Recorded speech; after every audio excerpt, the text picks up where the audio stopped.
Welcome to 131XR, and today I Am Cat. I Am Cat is an exploratory game where you play, unsurprisingly, as a cat. The game begins with a simple tutorial which teaches you the basics of movement and the mechanics of climbing and running and so on, and obviously it is all performed with your hands or your front paws. And once those actions have been learned, you drop straight into a house, your home.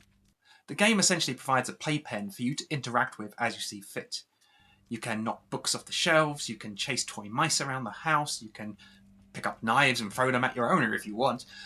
There are lots of interactable objects that are immediately recognisable from their real-world counterparts, despite the fact that it has quite a cartoony aesthetic. In addition to being able to play as you see fit within this playpen, there is actually a mission structure in the game. That mission structure sees you performing certain objectives that are available on your wristwatch. Is it called a wrist on a cat? I'm not really sure. But those objectives, once completed, will lead you to unlocking new areas and new items to allow for further exploration and further playing. As stated before, the world is made of immediately recognisable objects based on their real-world counterparts despite the cartoonish look of the experience. The physics of the game have been accentuated from those of real world, though not as far as in something like Goat Simulator, for example. But still, it's heightened.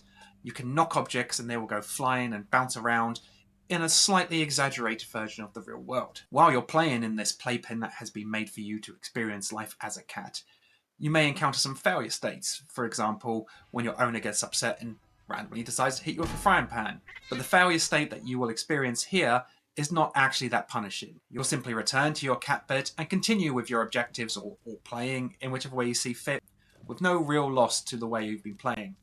The game has clearly been built as a combination of wanting people to enjoy this experience just for the experience of being a cat, but also with challenges and missions set for people who want a game, who want game mechanics and want to feel like they're progressing.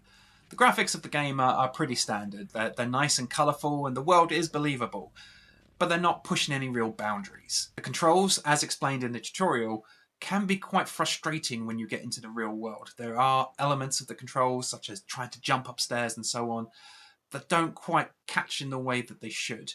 But these issues are ignorable when you're just playing with the enjoyment of being in this world as a cat. All in all, I Am Cat is a great VR experience. It does have some challenge for people who want that kind of thing, but there's also a huge amount of variety in the way in which you can play as being a cat in this world. It's a great game for people who are new to VR to experience some of the potential of what VR can do. And for experienced VR gamers, while it might not have the depth of a lot of games that you're used to, there is enjoyment to be had here still.